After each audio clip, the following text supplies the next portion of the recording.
amis, nous sommes encore là juste pour parler des différents modes ventilatoires. Après avoir parlé de la ventilation mécanique en général, voilà aujourd'hui maintenant nous allons parler alors des différents modes ventilatoires. Alors, les deux stratégies ventilatoires aujourd'hui, il existe de nombreux modes ventilatoires, mais on distingue classiquement deux groupes. Les modes en volume et les modes en pression. Dans le premier cas, la priorité est donnée à la délivrance des volumes courants, qui correspond à la consigne de base. C'est les paramètres à régler à première intention.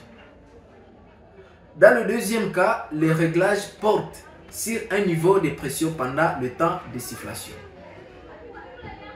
Les deux stratégies ventilatoires aujourd'hui, les choix entre ces deux grands types d'assistance ventilatoire émanent en partie de la réponse à trois questions. Le volume apporté au patient sont-ils une priorité?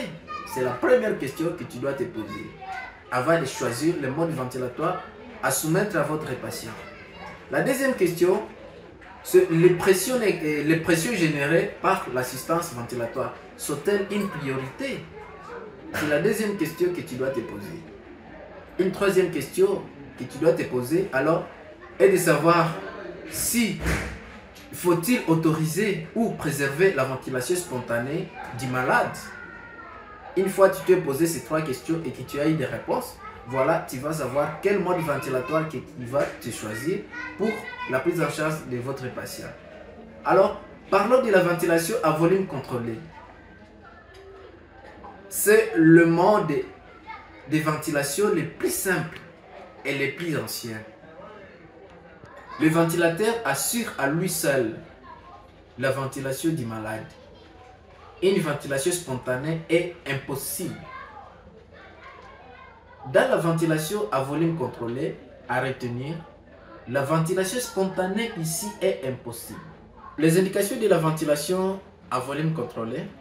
La ventilation à volume contrôlé et la ventilation des choix lorsqu'une dépression des centres respiratoires rend impossible toute activité ventilatoire spontanée. Une autre situation dans laquelle la ventilation reste un mode de choix est celle où la ventilation spontanée du malade n'est pas souhaitée, soit pour limiter la consommation en oxygène du patient, notamment au niveau du muscle respiratoire, soit parce que la ventilation spontanée entraîne des adaptations importantes du sujet de son ventilateur. Les paramètres importants à monitorer ici sur le volume courant.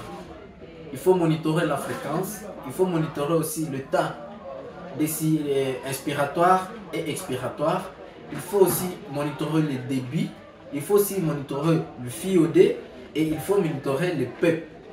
Alors, les seuls paramètres qui peuvent largement varier sont les pressions atteintes dans les voies aériennes, lesquelles seront donc à surveiller avec attention. La ventilation assistée contrôlée diffère de la ventilation à volume contrôlé par la possibilité de réaliser des cycles respiratoires supplémentaires par rapport à la fréquence de base grâce au système de déclenchement.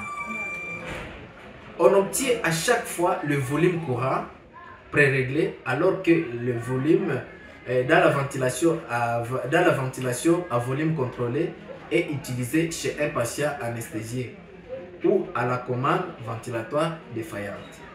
Donc, ici, on veut nous montrer quoi? Que dans la ventilation à volume contrôlé, ça se fait chez les patients anesthésiés, donc chirurgisés. Nous avons vu, lorsqu'on a parlé de la ventilation à volume contrôlé, on nous a dit que la ventilation spontanée chez les patients est impossible.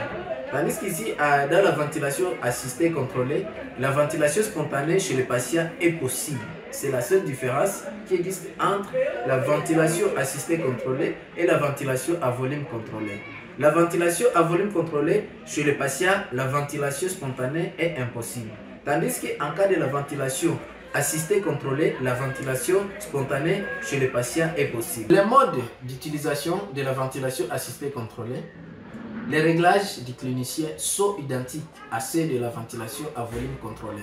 Donc, il faut régler votre volume courant, fréquence respiratoire, rapport inspiration-expiration, forme du débit, le FiO2 et votre pression expiratoire positive, auquel on rajoute les seuils de déclenchement développés à la section aide expiratoire. En cas de la ventilation à volume contrôlé, le patient ne peut pas exercer sa ventilation spontanée. Donc là, il faut chirurgiser, il faut anesthésier votre patient, le chirurgiser et l'intuber.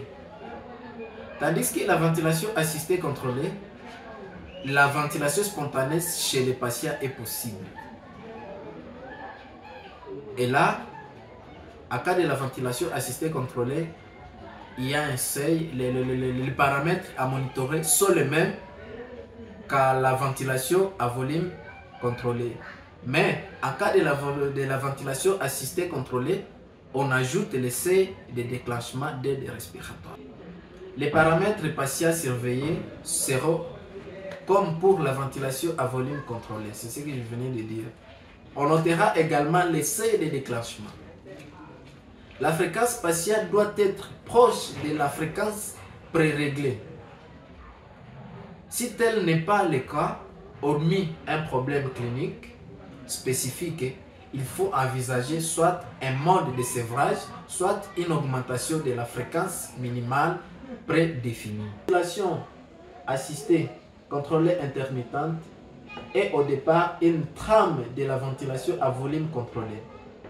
Des cycles mécaniques à une fréquence de la ventilation assistée contrôlée intermittente sont déclenchés périodiquement, comme en cas de la ventilation à volume contrôlé par le ventilateur. L'aide expiratoire, c'est une assistance ventilatoire qui permet à chaque cycle déclenché par le patient de délivrer un débit élevé de tube décélérant à un niveau de pression prédéterminé et constant pendant la phase inspiratoire. Le principe est de mettre en relation un système à haute pression représenté par le ventilateur et un système à basse pression représenté par les patients. Avantage de l'aide inspiratoire, il nous permet de diminuer le travail ventilatoire, mais aussi il nous permet d'augmenter le volume courant et de diminuer la fréquence respiratoire. Trois paramètres sont essentiels dans la surveillance de ces modes ventilatoires. Donc le volume courant, la fréquence respiratoire et la ventilation minime. D'autres éléments sont également à surveiller et à considérer. Ok, merci beaucoup chers camarades. Voilà, nous sommes à la fin de notre exposé d'aujourd'hui. Nous allons encore nous revoir prochainement pour une autre vidéo. Mais n'oubliez pas de vous abonner sur notre chaîne et de liker nos vidéos. Merci beaucoup. Et nous voulons juste avoir vos recommandations et vos suggestions pour la prochaine vidéo.